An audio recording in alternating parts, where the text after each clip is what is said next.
Tried to run, but I didn't get far. I was trying to run.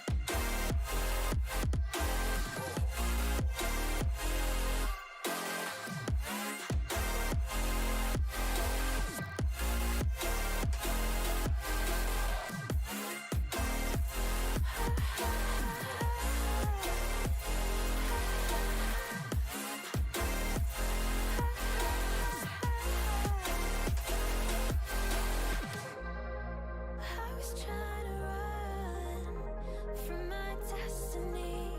You felt so good. Guess you scared me.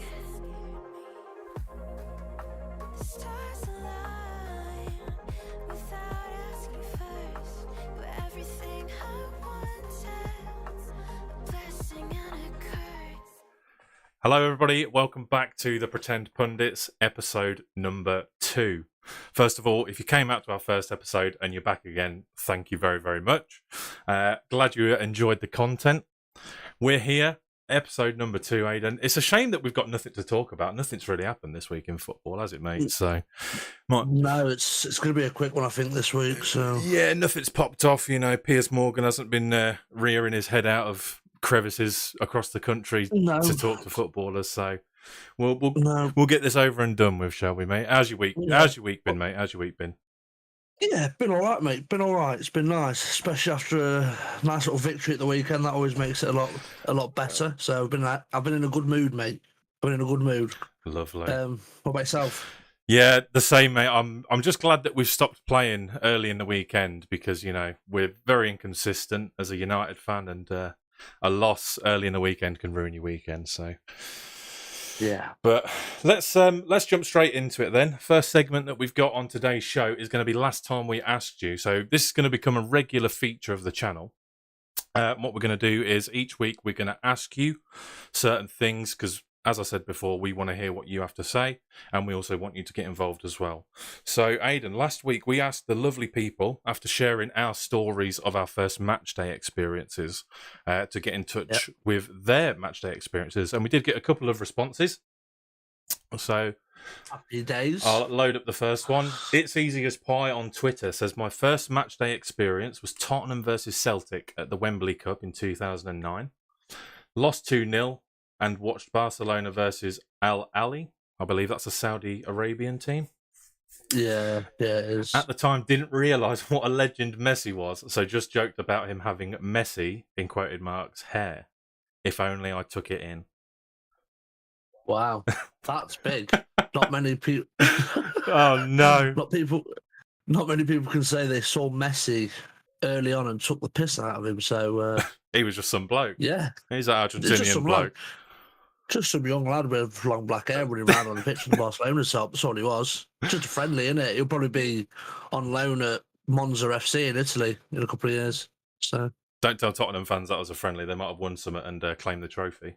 they'll still be banging on about it today. Anyway, the next response that we got was from Sean Dixon at Pretend Pundits. Although I'm a big Arsenal fan, the first game I watched was actually Crystal Palace versus Bolton in 97 or 98. Younger viewers, yes, there was years before the 2000s. One of the lads from school's mum and dad split up and had a spare ticket. Oh dear. Winner for you though, Sean, hey? So Absolutely. You celebrated that divorce, didn't you? Are you Nice. anyone else parents splitting up anytime soon? I'll get a ticket now. Yeah, let us know. Let us know, especially Villa Park. Yeah, let us know. He remembers the roar of the crowd being deafening. I can imagine so. I assume then that was at Selhurst Park. So, Yeah, I'd imagine so. excellent. Thank you very much for your responses, guys. The next segment we're going to do on Last Time We Asked You is we're going to share with you some memorabilia from football that means something to us. I do have my little piece of memorabilia here, and it ties into the last one because it was actually my first match day. Wasn't 2002, I got the dates wrong. It was 2003, December 2003, from the first game that I went to. And it's the half and half scarf that I bought outside of Old Trafford. I say I bought it, my dad bought it. So let me just... counts. Yeah, let's just see if I can get a little reveal up here on the camera. Look. Champions League 2003 to 2004. Yes, Man United have been in the Champions League. There we go. Over the past few years. Old Trafford's faithful against the mighty Stuttgart of Germany. Stuttgart. Look at that. And as I say, a 2-1 score on the night. So what a clash. Yeah. What a clash. We'll get some nice pictures on Instagram of the bits afterwards so you can see it in more detail. Aidan, what is it that you've got to share with the audience? A piece of memorabilia that holds dear memories to you and fond memories. So, it's not that old, and it's not from going to a game, but it is massive. Oh, yes. They're massive. There's two. So, a mate of mine, well, he's not a mate of mine, but I consider him to be my best pal now. We've got this bad boy here. Louis Barry from Aston Villa found my TikTok channel and DM'd me on Instagram because he was a big fan of my videos. Apparently, him and all the boys in the changing rooms were going through my videos. So I cheekily asked him if he'd send me a Villa top. And he just told me to send mine in. He'll sign it, send it back. And he also sent me this bad boy. But it's not the full first team. It's the young guns. We've got like Chuck Wamaker, Louis Barry, Lamar Bigard, Aaron Ramsey, Jacob Ramsey, Brad Young. So we've got some decent players on there. The young villains, if you will. So I hold these quite dear to me. And do you know what? I panicked the other day because I thought I'd put them in the wash without realising. Oh, God. I honestly, I was shaking. I was that scared. But yeah, I'm going to get these guys framed. And they'll be up on my wall soon. I've been meaning to do it for a while. But yeah, so they're mine. But like Crafty said, we will be getting some pictures and we'll be uploading them to our social medias for you guys. Yeah, so if you do come across the posts, all of our social medias are just below Aidan's camera there, you can see. Send us it on Twitter, send us it on Instagram, and tag us on Instagram. And we're just going to feature some of them in the next episode on Thursday. So, yeah, thank you very much. Aidan, I love that, mate, honestly. Just seeing how much joy it brings you. You think, honestly, it's a shirt, it really but does. It literally, it means so much more, mate. Let's go. Oh. Okay, so the first story, I mean, like I said, there's not been much happening, but there has been a lesser-known footballer, Cristiano Ronaldo, speaking with Piers Morgan. Now, the details aren't fully clear, I don't think. I couldn't find it myself in a rush, but the interview was some time ago. I remember he posted something on Instagram during some of his turmoil at Manchester United saying that he's got some things that he needs to get off his chest and people will get to hear them soon. And we've been given, I think it was about 10 o'clock last night, some snippets of this interview were clipped up and chopped and put online by the rag of a newspaper. The Sun actually managed to get hold of them and put them out there for people to see. So we're just going to go through a couple of quotes. What was said. We've got Manchester United's official club statement on what they've had to say on the matter, and we're going to have our discussions with it. So we'll start off. We've got a good discussion to have here, I think, Aidan. We've got myself, a Manchester United fan, and yourself as an Aston Villa fan. We've got a sort of insider and an outsider perspective. So just start off by giving us your thoughts on when he first came back to Manchester United. From Juventus. Not his original, but his comeback, if you like. The comeback. Yeah. Okay. Well, I thought, because I remember seeing all the news in the transfer window, and I thought he was going to go to Man City. I know there was a lot of talk of him going to Man City, and apparently that deal was almost done. And then obviously Fergie said about, you can't go to Man City, you're a United lad, get yourself back here. He came back, and I thought, he's going to come back with an absolute vengeance to prove a point that he's still an absolute animal. And to be fair to him, in his first season, he did. For the team he had round him as well, like, let's be honest, United haven't got the team they used to have when he was at United, the Tevez, Berbatov, Rooney. Yeah. He hasn't got that now. I mean, he's got bloody Harry Maguire at the back. It says a lot. But no, yeah, I was excited. I was excited to see him back in the Prem, even though he was, what, 30... How old was he? 36 at the time? I think 35, 36? 36, yeah, or probably 37. But yeah, he was very prominent in his first season, absolutely. What about more recent? What do you think more recently to what's been going on? I think recently, if you look at it all together, so in the summer, obviously Ronaldo's plan when he returned to United was he wants to win big titles. He wants to win the trophies, the big trophies, Champions League, the league, the cups. He wants to do it all like he did before. Mm-hmm. He came back and obviously he had his little dig at Ralph Rangnick, but they didn't get it. They didn't really do anything. They missed out on Champions League. So Ronaldo turned around and went, you know what, I've got a year left on my contract. I want to go. I don't want to be here. I want to be in the big titles, which is fair enough, like, for who he is. You don't want to see him not being in the Champions League. Mm-hmm. So when they didn't qualify for that, and he said, I want to leave, and they turned around and went, nope, you're not going anywhere. It's kind of like, right, okay, fair enough. Like, I've signed a contract, I get that. But forcing him to stay, and then when he stays, then go, you're sitting on the bench, or you're not even on the bench. Like, you're just not going to be featured. And let's be honest, when he does play, like, look when he has played, hat-tricks, or at least 2 goals, or goal and assist, or at least just a goal, like, he still performs when he plays. He's consistent. He does have, like, the occasional mishap. Everyone does. But I personally think Ronaldo has been shafted. And I get the whole, if you don't respect me, I won't respect you. I think that. But I can see from other people's point of view, oh, he's just been a spoiled brat. But you can't blame him for being hungry. That's why he is the player he is, and that's why he's broke endless records, because he doesn't want to just settle for, I'll just play in the league this year.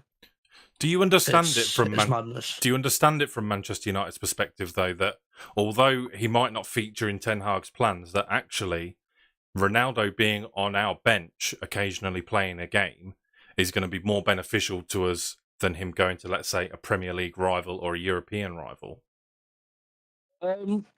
Yeah, I get it in that sense. Obviously, because you're stopping other teams from having this absolute monster that you now can just keep hold of. But at the same time, like, in your contracts, when you negotiate these contracts, you'll talk about game time and what kind of player you are in the squad. So they'll say, right, we're going to sign you on this contract. You could be like you'll be a backup, or like the young lads, they get like a younger contract. They're going to say, right, we're going to bring you out in the cup games, or vice versa, or like first teamer. You're going to be in the first team. You're like the big dog. We need you to play. And I'm pretty sure Ronaldo wouldn't have signed a contract that said you're going to be a backup player. Mm-hmm. I think in his contract it'll say you're a first teamer, star player, we'll pay you this much, which is exactly why they're paying him what he's paying him to be back there. Yeah. So get the most out of it. Play him. Ten Hag, it doesn't fit into my plans. Well, I'm not being funny, mate, but your plans haven't exactly been consistent. Change it around a bit. You've got one of the best, if not the best, goal scorer in history. Mm-hmm. Well, I think he is. And you're too stubborn to go, yeah, he doesn't press, so we're not going to play him. Yeah, I've got to disagree with you on that, though. Like, recent form would suggest that he doesn't belong anywhere near this team. Like, if you just have a look at how much better players play around him, I think he's got that aura of... I don't think he demands it, but it's just his presence alone demands that the ball should be passed to him. And you can see it all the time with the likes of Bruno, Rashford, Sancho. When they're playing in that front four with Ronaldo, they instinctively try to get the ball to him when it's not the best option. So yeah, I understand where you're coming from, but statistically, Bruno Fernandes is the key example in this. Statistically, Bruno Fernandes' stats are miles clear when Ronaldo is not playing. And you see how much we missed Bruno Fernandes in the first time we played you in the league. He was a big loss. And he comes back into that team when Ronaldo's not there, and he makes it all happen. Yeah, Fernandes is a big loss for you guys if you don't have him in there. I'll agree with you on that, as much as I don't like him. But I don't know. I just think for Ronaldo, for what he's done and what he's done, what he has done for the club. Like, you look at everything he did for United. I know it wasn't just him; he had other players around him, but he was a massive, massive part of United's success for them years. His goals alone were just stupid. But I know we're like however many years on now. What, 12 years since he left? I think he went to Real Madrid in 2010, so it's been like 12 years, and he's back. But at least give him some kind of game time. Yeah. Like, Martial isn't that consistent, is he? Let's be honest. He hasn't been since he's been at United. He has been very consistent. inconsistent. Very, very inconsistent. I can side with you there, but I don't think... So why is Ronaldo getting the same... Like, why are they not getting the same treatment? Do you know what I mean? Why? But I don't think what he's done for Manchester United as a footballer should count towards his game time now. Like, his team in the squad shouldn't be a given because he scored a lot of goals back in the 2010s. Oh, no. No, absolutely. But I think he should... I don't know. I just think he deserves, like he says, it feels like he's not being respected. And he said a lot about the club not wanting him there, apparently, and there's other people other than Ten Hag who've been trying to get rid of him. Mm-hmm. But Gary Neville come out and said a couple of weeks ago, the club's in trouble. The club is in trouble. Yeah. He said, like, Old Trafford used to be the theatre of dreams. Like, you'd turn up and it'd be this big, glorious, shiny stadium. And now he was saying it's piled with rust and the club won't put any money in. They're not developing anything. They're not improving. And Ronaldo's come out and said, yeah, like, look, they've not upgraded any technology. They've not improved anything. So I've come back being excited. And it's just been like, oh, where have they gone since I've left? Have they improved? Not really. Mm-hmm. It's not the club I thought I was coming back to. We'll have a look at seeing what Ronaldo has to say on that. You're absolutely right. Ronaldo... So first of all, he spoke to Piers Morgan. This is a quote from Fabrizio Romano on Twitter, who's got hold of some of the details. Man United tried to force me out, not only the manager, but also the other guys who are around the club. I think a bit missing from that quote is also Piers Morgan coming back to him and saying at senior level sort of thing. So I don't think this is from the players, but I'm sure we'll learn that when we get the full interview. I feel that some people did not want me at Manchester United. Not only this year, but last season too. On that, I have to say that he was our standout performer in his first season coming back. But being the best performer in an absolutely shocking team, that's about as polite as I can be about our team last season. Under Ralph Rangnick, mate, honestly, I could have happily seen the season end in March. I was sick of it, sick of watching Manchester United, even with Ronaldo. Yeah. But I have to say, I disagree with most things that you've said, to be fair. I think that Ronaldo, when he came back to Man United, it was never about team for him. It was just about Ronaldo. It was always just about Ronaldo. He said, I'm here to lift the team back up. I can do this. He put all of that weight on his back, but he couldn't do it. He couldn't. Yeah. He couldn't bring Manchester United back to glory single-handedly. Under the Glazer ownership, no one's going to single-handedly do it. It's going to take a long time. Yeah. No, I agree. Yeah, no, I agree. I don't know. And this season... It's a weird subject. Yeah, this season he had... I can't... Forgive me for not knowing the opponent. I think it might have been our second game against Ammonia in the Europa League. We had... How many chances? Ronaldo was after his 700th goal. And he had in that game, I'm sure he had about 8 very, very good opportunities to score and just couldn't. So people who use the argument that he's guaranteed to be a clinical finisher and get you them goals, it's like, well, most of the time, yes, but he's not guaranteed. You can tell he's lost that couple of yards of pace. You can tell that he isn't the player he used to be. So yeah, he shouldn't be given any guarantees. I think it's safe to say that he's not playing for Manchester United ever again. There is not a chance, mate, he will ever put a United shirt back on. January, mate, World Cup out of the way, January will be gone. Mm-hmm. I think it'll be an MLS club or Sporting, and then I think he's just going to have to call it a day. Yeah. There was rumours last summer of him going to Chelsea, and also that being a part of the reason that Tuchel might have been forced out, because he had big disagreements with the new owner.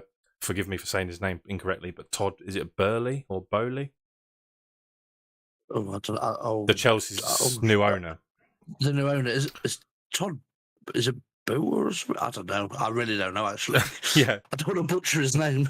Boehly, however that's said. American business magnate, took over the club, but apparently, yeah, multiple clashing of heads between the two of them led to Tuchel's eventual sacking, which is a discussion for another day, Tuchel leaving. But if that is true, that they were clashing heads about transfer policy, and Ronaldo was one of them, could you see him going to Chelsea? Could you see him succeeding if he did go there? No, because I think Chelsea are another team that I think they're underperforming. Yeah. They are. Like the last 4 Premier League games they've lost. So I don't think Ronaldo wants to leave United to then go to Chelsea. I think if he was going to go to another big club in the elite leagues, I think it could only be PSG, because I think they'd offer him silly money just so they could go.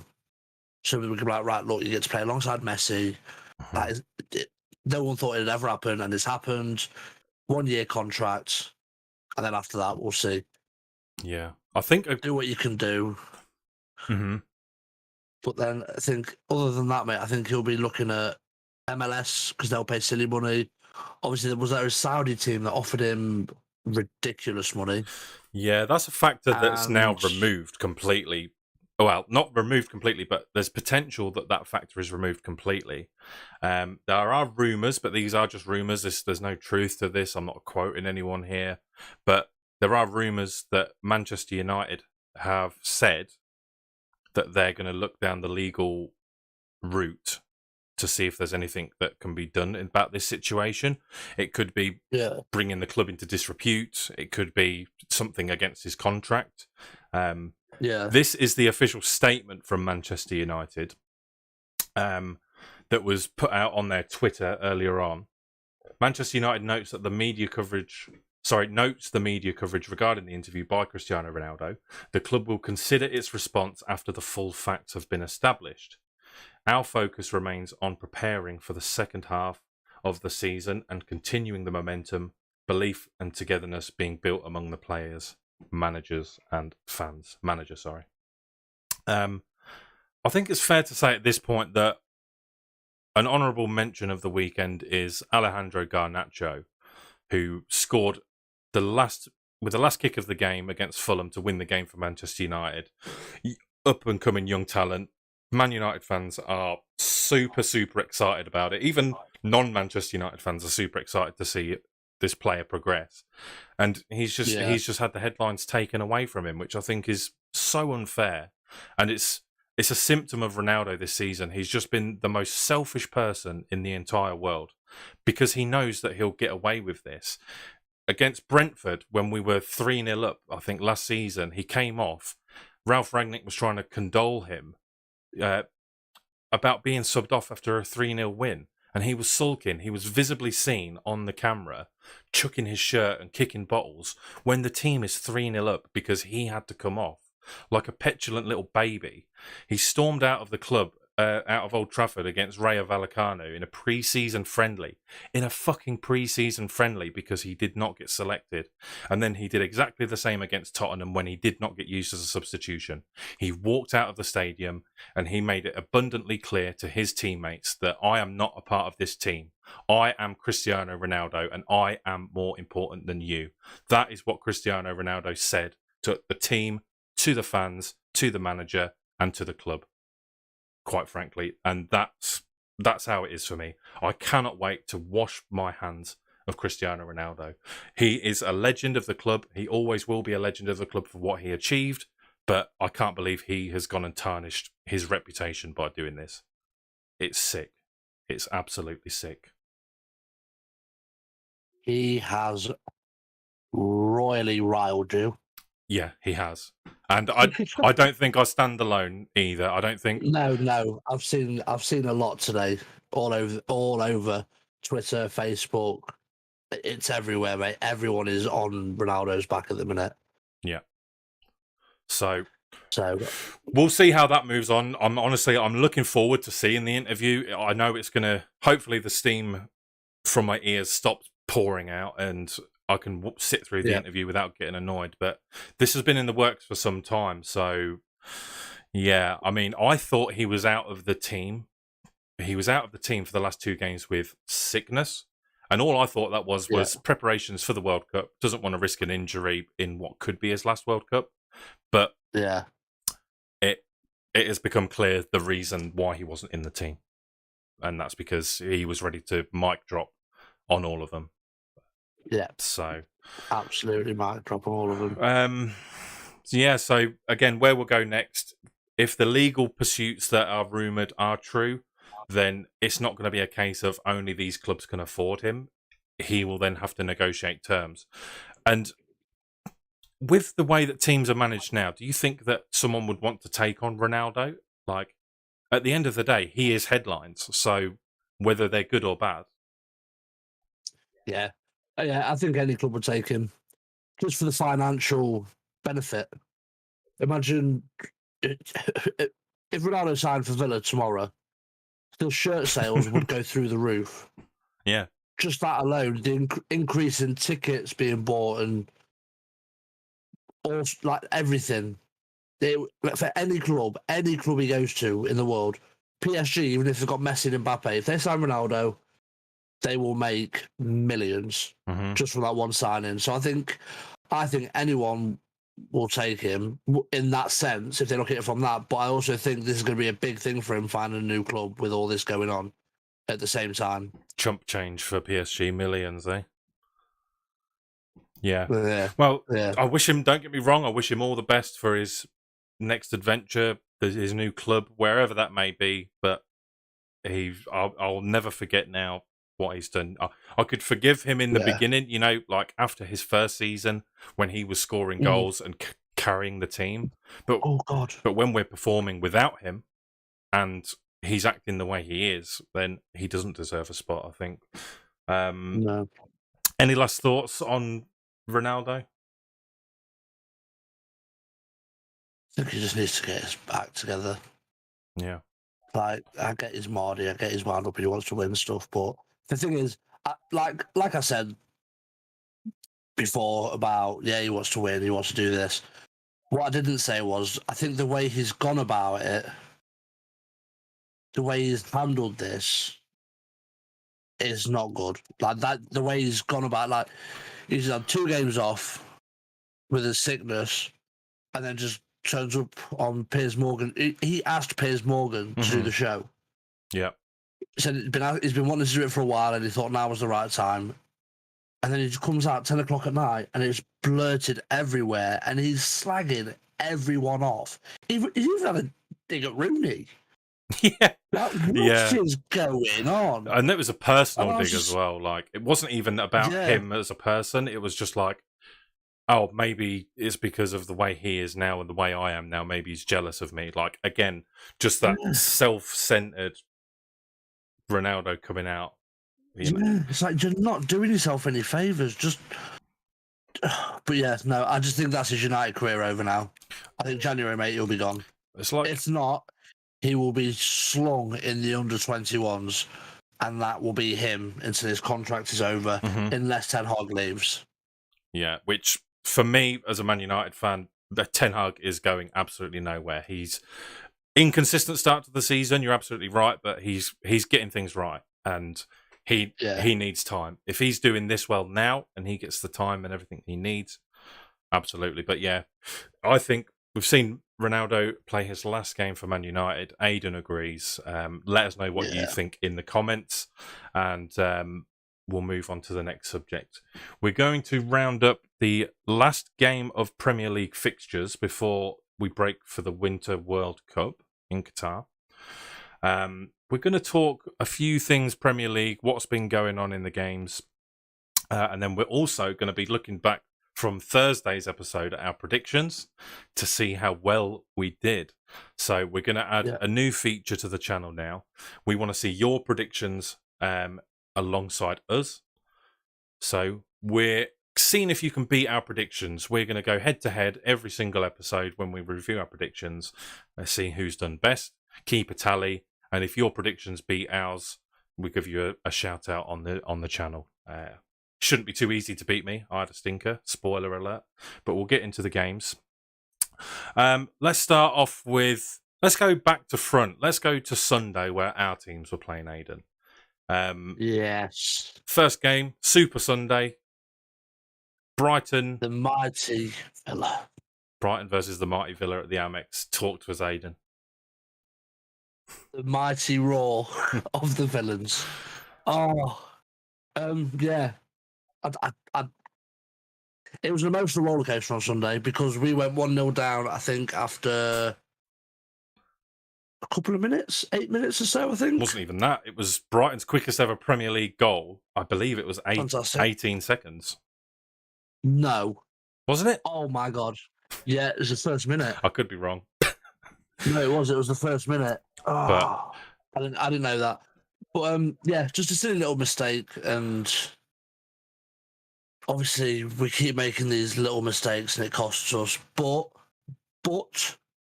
and you know what? I'll hold my hands up high here. Yeah. Because I've said for the past, God knows how long, I think we need to get rid of Danny Ings. I keep saying it, but my little Ingsy boy, you can stay, my mate. You can have another year after that performance. I think, considering we didn't start Bailey as well, I just think we wasn't even playing attractive football with like possession. Mm-hmm. We was defending our asses off and then just breaking, but we was breaking so well, we was causing them so many issues. So I'm really excited to see what Unai Emery is going to do with this team, especially now we've got a big break. You can look at the players properly, come back in January, maybe sign a few players, and then, hopefully carry on with this form. But, yeah, it was a big win for us. We needed this win. I was a bit nervous about it. I was a bit nervous because Brighton are a hard team to come up against at the minute. And when we went 1-0 down, I thought this is going to be a 3-4-0 area. And then, yeah, Danny Ings. And not just Danny Ings alone. Boubacar Kamara already looks like one of the best players I've ever seen in a Villa shirt. I don't think I've ever seen someone so good defensively. And then defensively, going into attack, playing the balls, creating chances from our own half. Boubacar Kamara, mate, if you see this, I love you. Absolute legend. But yeah, massive win, 3 points. We sit 12th at the minute going into the World Cup. And I saw earlier that only puts us, I believe, 4 points behind Liverpool and 6 points off fourth. Mm-hmm. So that's actually quite interesting because I thought it was miles away. So, yeah, big win for us at the weekend. Really happy, and hopefully we can continue that in the new year and Boxing Day. Yeah, there's not many points difference between a lot of the teams in the bottom half of the table now. You know, it's like you say, after the World Cup, it's going to be super, super interesting to see what the first 3 or 4 games back actually bring for the teams. Yeah. But yeah, 2 played in the Premier League now for Unai Emery, 2 wins. So 2 big wins. A dream start. I mean, obviously, with the exception of the Carabao Cup exit, I won't rile you anymore for it. Well, while I can, but yeah, you've got to be absolutely buzzing with that start, mate. And I'm excited to see. Yeah. I'm excited to see what Villa can do under their new manager, Unai Emery. I think he was always an exciting prospect to have Emery come back. And the team that I couldn't think of last episode that Unai Emery was linked with was Newcastle. He was linked with Newcastle before Eddie Howe went there. And I'm pretty sure Newcastle fans will agree that they're bloody happy he didn't go there. Like, considering how well they're doing, they might still have been doing good, but, you know, Eddie Howe's still doing the business for Newcastle. So, Eddie Howe's flying. And, of course, the best game on Sunday, on Super Sunday, Manchester United at Craven Cottage. I really enjoyed the build-up to the game. Gary Neville was on talking about this was the first place he heard him and his brothers chant, "If the Nevilles play for England, so can I." Which I thought was great. And then he said that Paul Scholes used to join in the chant as well during the warm-up. So I thought that was brilliant. A tough place to go to, it would seem, for us. I mean, it stunk of a typical Man United game where we've got a former player in Dan James and Andreas Pereira playing for us. Andreas Pereira, I had to say, looked like it was personal. You let me go, and I want to make sure you know what you're missing out on. Yeah. So, yeah, we went 1-0 up. Dan James, of course, formerly of Manchester United, leaving Leeds to go to Fulham this season, scoring the equaliser. And with the last kick of the game, Alejandro Garnacho breaks through, gets in behind the defence, shoulder barges away, and just tucks it neatly past the goalkeeper, scores the winner, and takes his shirt off. Oh my God, I'm so excited to see Garnacho. I'm so excited. Like, the young talents that we've brought through, Rashford, just strikers that can do the bits. Another unnamed youngster we won't talk about for legal reasons. We produce exciting talents, mate, and I'm so excited to see how he gets on. He's not in the Argentina World Cup squad, so he's probably going to be doing bits in the gym during the World Cup. But yeah, the perfect result we could ask for before the World Cup starts.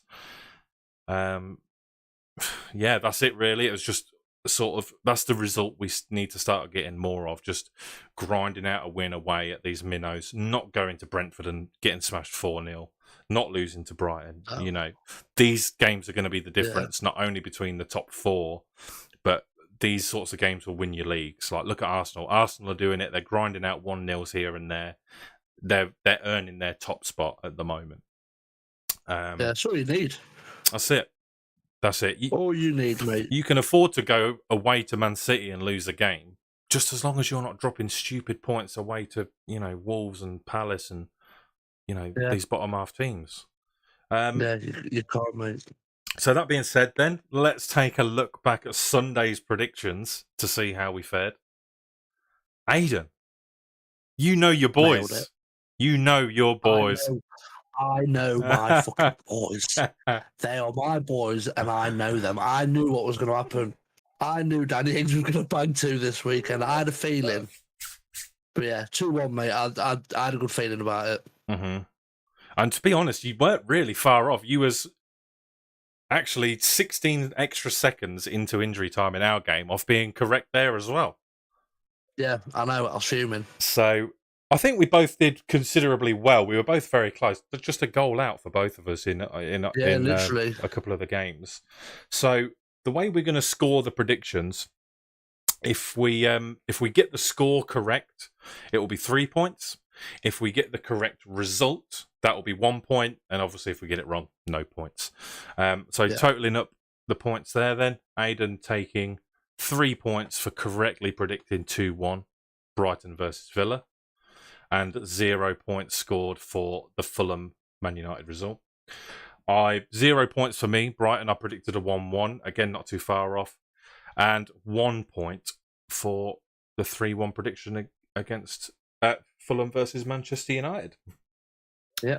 So let's go and talk about a couple of games from Saturday then. The first one we're going to talk about, and we've got an interesting clip on our TikTok, is Man City versus Brentford. Now, anyone who says they saw Brentford winning that game, you're a liar. You are, quite frankly, a liar. Yeah, you're a fibber, a liar. You are a liar. 2-1 Brentford on the day. It went to an extra 10 minutes of added time where you assumed that... I said if it's the 75th minute and it's 1-1, Man City are going to win 4-1. But it didn't go their way this time. A couple of absolute deadly counter-attacks from Brentford at the end could have seen them win 3-1. But I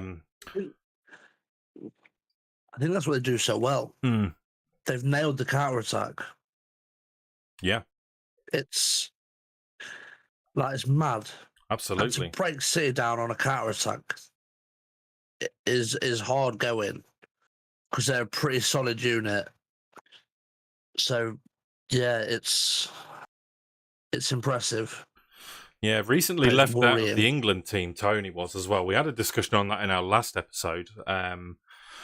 Tony was seemingly left out instead of Callum Wilson, but it could have been for any number of reasons. James Maddison potentially could have been injured at the weekend, but it seems like he's played down the rumours that he's going to be out. So you've got to remember that Ivan Toney, he still needs to be. It's not all over. You know, there could be an injury at any time for any of the players. So he needs to be putting on a show and saying, look, if any strikers or forwards get injured, I'm next on your list, Gareth. And he has to be. He did exactly that. He not only got Brentford a massive 3 points, but he just proved that he should have been there. Yeah. Because do you know what? I would start Ivan Toney over Harry Kane in the World Cup. Not even lying. Yeah. I think if you're taking this season and the form and what they've been doing, I find it hard to disagree with you. I find it hard to disagree that he should. But the thing is, Tony's not even done it just this season. His stats last season was still pretty decent. Mm-hmm. Like, he scored a fair few goals last season as well for Brentford, so he's been consistent. So I don't know what else he needs to do to be called up. So it's mad. It's mad. Yeah. And then obviously with that clip on our TikTok now, yeah.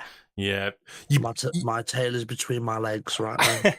I mean, it wasn't for any other reason that you thought he might be low on confidence because he was missed out of the England team, but he's done exactly the opposite. I mean, I would have thought the same thing too, that he's low on confidence. He going away to Man City, probably not the easiest, but no, he proves us absolutely wrong by scoring 2 goals, and I've never been happier for someone to be so wrong, you know? Same. Like his little celebration with his fingers in his ears. Yeah. I was like, that is perfect. Yeah. Gareth Southgate, are you watching? Like, you best be watching this. Mm-hmm. If anyone gets injured, you ring me. Mm-hmm. Did you happen to see any of the... I can't remember if it was on Instagram or Twitter now, but Ivan Toney put something like a dig about not being selected, and Reece James commented. So I think there's a little bit of an in situation there. If anyone does know the full ins and outs of that, because I think it's been deleted now, let us know. But I think there might be a little bit of tension there between some of the England teammates. That's all I'll say on that. Okay. So 0 points scored for us on that one. Yeah. We'll come back to Bournemouth and Everton. Aidan with another big 3 points. Liverpool 3, Southampton 1. Another bang-on prediction, giving you another 3 points. Shame I'm not backing these on Bet365. I know. After you said that, we'll look at your next prediction. Forest versus Crystal Palace. You went for a 3-0 Palace. Yeah. So no points there. Miles off. You did predict the Tottenham win. Leicester won 2-0 against West Ham, was it? Or was it 2-1? 2-0. 2-0 Leicester. That's right. A 1-0 Newcastle win and a 2-0 Arsenal win were the results. So Aidan scoring a big Bournemouth winning as well. That's another point. So Aidan with 10 points on this week's predictions. Love that. Good start. My predictions... Again, wrong for City, wrong for Bournemouth, 1 point for Liverpool. I did predict the Forest win, but that only gives me 1 point. Predicted the result in Tottenham, predicted the win for Leicester, predicted the win for Newcastle, and predicted the win for Arsenal. That does leave me on overall only 7 points. So, tight margins, I have to say, but you did stonk away 3 points ahead on the predictions, so... Well done. Them 2 3-pointers, mate. Massive. I've got to give a round of applause to Aidan. He goes 1-0 in the head-to-heads. But thank you. We don't want it just to be head-to-head. We want it to be versus you as well. So comment on this video, send us a tweet, leave comments on our Instagram. We'll do our best to go through all of your predictions. The next predictions that we're going to do are going to be World Cup related. So we'll talk a little bit more about that at the end of the show, on what we've got planned for the World Cup. But I just wanted to go back to the Bournemouth versus Everton game. So Everton lost 3-0 to Bournemouth, which, I mean, you predicted a Bournemouth win, so I'll take my hat off to you. I thought that the Carabao Cup game where Bournemouth won wasn't anything to go off, but Everton lost 3-0 away. Another poor performance by Frank Lampard's Everton. He's under pressure now, Aidan. I don't know what you've seen or what you've heard, but what are your thoughts on Frank Lampard's position as manager now? I think he's got to go. I think I've said it before. I'll continue to say it. He had a lucky little streak with Derby where he almost got them promoted, but unfortunately he came up against Aston Villa in the final and we knocked them out. So he then left because for some reason he got the Chelsea job because he's a Chelsea legend. I get it, he's a Chelsea legend, but he's been managing for 5 minutes. He then got the Chelsea job, couldn't manage that, couldn't do much with them. He had a couple of good games, and then he landed the Everton job. And if you can't do it with Chelsea, there's no way in hell you're going to do it with the Everton side. Ancelotti couldn't do it. Rafa Benitez couldn't do it. So what makes you think Frank Lampard's going to do it? He's come in, and if anything, it seems like the club has got worse. And it seems like there's a lot more behind the scenes going on. It doesn't see, you just get that vibe, like the whole club just feels like there's something going on. Like that, it doesn't just seem like the players are not performing. It seems like the board aren't doing their bit, and there's something going on between the board and Frank's failing, and the coaches aren't doing their bit. Just like everything, the fans are fuming. Like the fans are absolutely fuming. Apparently they were like really kicking off at the end of the game. Jordan Pickford heard a fan say something. I'm not quite sure what, but I think he went over to the fan to confront him. Alex Iwobi threw his shirt into the crowd to the fans. The fan who caught the shirt then threw it back at him. I mean, that's got to hurt. That is bad. Like, as a footballer, like, I don't think I've ever been to the point where, like, for example, this season Villa got relegated. If I was in a game where they were all kicking off, where Micah Richards had to come over to the fans and like talk to them, like, look, guys, we're trying our best, we're trying to improve, blah, blah, blah. The fans were just at him. If Micah Richards took his top off and passed it to me, I'd be like, here, mate, just put a squiggle on it. I don't think I've ever been that angry. I don't think I've ever been that angry, but these Everton fans are close to rioting. Like, to throw your own player's shirt back at him. Frank Lampard had to pull Iwobi away. I think the board need to sit down with Frank and go, you know what? We're done.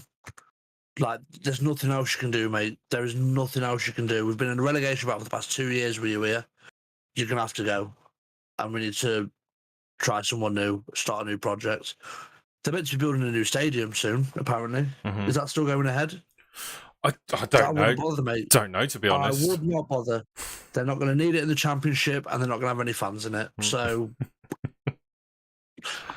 that's my thoughts on Frank Lampard and Everton as a club, because the club is a joke. I mean, don't sit on the fence, Aidan. Just tell us what you really think.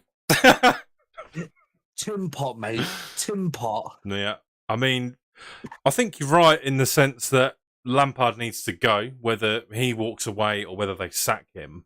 But I think you're absolutely spot on. There's a lot more to this. I think that the point you made about Ancelotti, if Ancelotti can't get a tune out of a team, you know something's wrong. And I think that thing with Iwobi getting his shirt thrown back at him is quite unfair to Iwobi as well, from what I've seen. I don't tend to watch a lot of Everton games if they're not playing against Manchester United, but he looks like he's been quite a bright spark in Everton's team, so that must have hurt him. And I'm in the same boat as you. You know, we've just been beaten by City like they scored 6. But if Ronaldo threw his shirts at me, you better believe that I'm taking that and holding it dear. 100%. But 100%. Yeah, it's a good indication the Everton fans are not happy. But ultimately, yeah, I have to agree. Lampard has to go. Something isn't working, whether it's the manager or whether it's someone else. But a new start needed, definitely. Yeah, something has to happen before they get to the stage where, because if they are building the stadium now,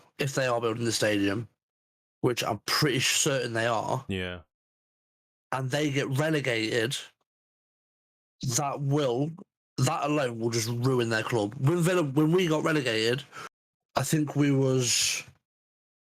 did we have? I think we had 3 days till was going to get put into administration because it financially screwed us. yeah. Like, it is a big hit, and if they're putting all this money into a new stadium, they're not going to have money. Well, they're going to have less money, aren't they? When they're trying to build a stadium and then they get relegated. No, they've got to. They need to sort it ASAP. Get him gone in this World Cup break. Get the players training. Get a new manager in. One who's not managing anyone. Just get him over. Sign the contract. Then when they come back, let him crack the whip. Otherwise, I can see Everton going on a massive downward spiral. It's like Portsmouth all over again. Well, you've heard what we've had to say about it. Everton fans, Premier League fans, get your thoughts on Frank Lampard's future in the comments of this YouTube video. Tweet us. Any way you want to talk to us about it, let us know. Okay? Yeah, man. So, well done, mate. Again, predictions. You've nailed a couple of the results there, I have to say. Thank you, sir. I'll get you next time. I will get you next time. And the next time will be our World Cup content. Yes. So when the channel was first brought to life in discussions between myself and Aidan, it was always going to be Premier League focused. Now, we used an Aston Villa versus Man United double header to sort of kickstart the show. But unfortunately, some person decided that a Winter World Cup is going to be perfect. So that's stuck right in the middle of our content. But doesn't mean it's going to stop us. It just means that we're going to put out some World Cup content.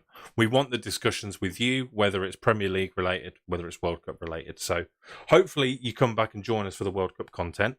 It's going to be a Thursday episode again. We're going to try and stick to the schedule, Thursdays and Sundays or Mondays. So just keep an eye on the channel, keep an eye on the socials. We'll keep you updated when all of the streams, broadcasts, videos are going to be. We're going to predict who we think's going to win the groups, who's going to come runner-up in the groups. We're going to be predicting who we think's got the golden boot, who's going to get the golden glove, best young players, predictions. We're all over the World Cup. We're going to do score predictions for the rounds. When we reach the knockout stages, we're going to predict our winners. And we're just going to have a look at any general thoughts about the World Cup as they go on, on the matches, on the players, and all the other debates that are going on around the World Cup. We're going to have them debates with you. Exciting times. Exciting times. That's just what I was going to ask you. I was going to ask you, are you excited for the World Cup? There tends to be a little bit of gloom over the World Cup this year, I think, just because it's in the winter. So as always for us here in the UK, it's pretty miserable. It's grim. We're not in beer gardens. We're going to be in our houses watching World Cup games, with our feet up and teas and coffees, trying to warm up. It's just going to be a strange experience, I think. Are you actually genuinely excited for the World Cup? I always get excited for the World Cup. Yeah. Always get excited for the World Cup, but I agree with you. I think this year it's not going to be quite the same. Like, the World Cup starts, I think, is it in a week? The first game's next Sunday. Normally, I'd have booked all this time off for the World Cup. I'd have booked all the games off, but it's winter. This is going to be weird. Like, I'm going to be sat there in my pyjamas and a dressing gown with a hot chocolate watching England play instead of in my shorts and a vest with my shades on in a beer garden. It is weird. And yeah, like you said, there's a lot of controversy around this World Cup. Obviously, all the LGBTQ stuff going on. Yeah, I've seen like a lot of people are like refusing to even like go perform. I saw Rod Stewart. They offered Rod Stewart £1 million. He just outright refused. Yeah, So I think I don't know. I think it's going to be one of the most controversial World Cups, obviously because of their laws and their views and religions and everything over there. Yeah. So I don't know. Yeah. And I think there's going to be a lot of controversy coming out. I think there's going to be a lot of big headlines coming out of this World Cup, and I don't think it's going to be for football.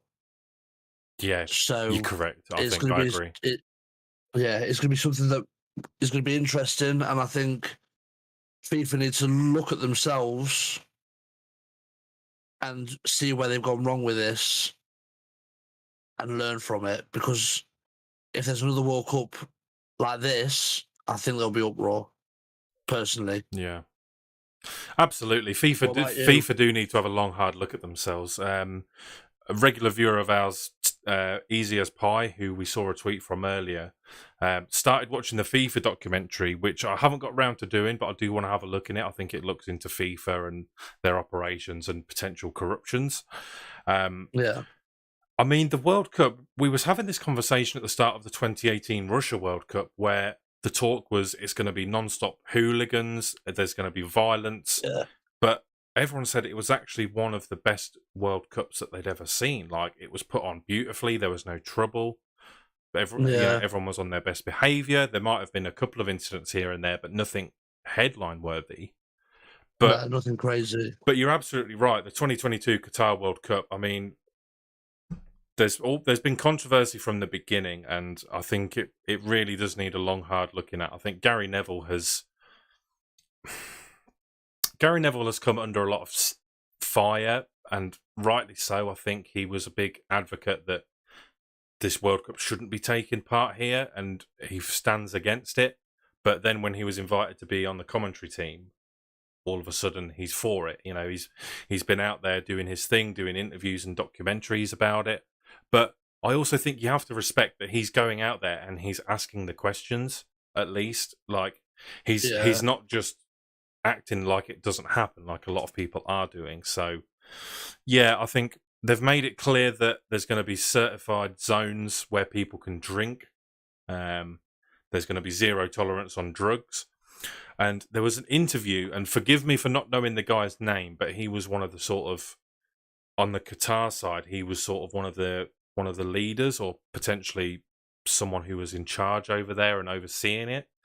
During an interview, that he was asked directly questions about LGBTQ plus and what it means, and he said people can do whatever they like. He says we're against public displays of affection, and they said, oh, so it's okay if someone who's homosexual comes over to the country. He said affection in public is not permitted. So they were kind of answering the question without answering it. I think it's a debate that I'm certainly not equipped to have a full understanding from both sides, because it's it's a religious thing, and it's a sexuality and an identity thing that, quite frankly, are never going to see eye to eye. So it's a discussion that's going to rage on throughout the World Cup, and I just hope that we can get through the World Cup without, any incidents, any violence, and that we can just enjoy the football, just purely the football vibes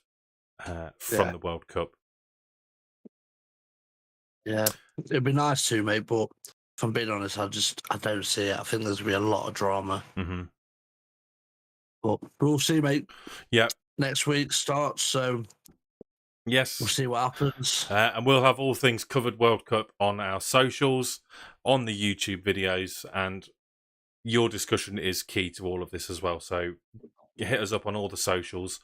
I think that wraps us up nicely for today, Aidan. Yeah, I think so. Yeah, I agree. Get involved. Our socials down here on the screen. We've dropped all of the links in the description below. Aside from this project we've got going on with the Pretend Pundits, we are both our own streamers individually.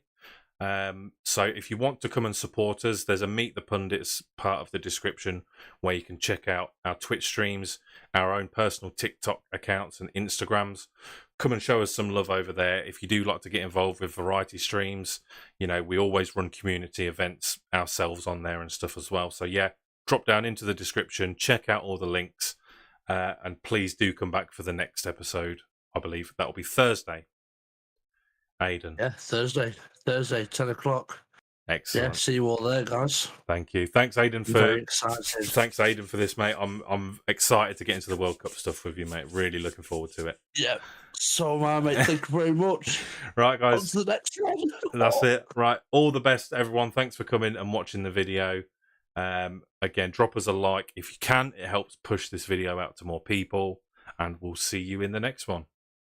Yeah. Thank you very much, guys. Hit them links.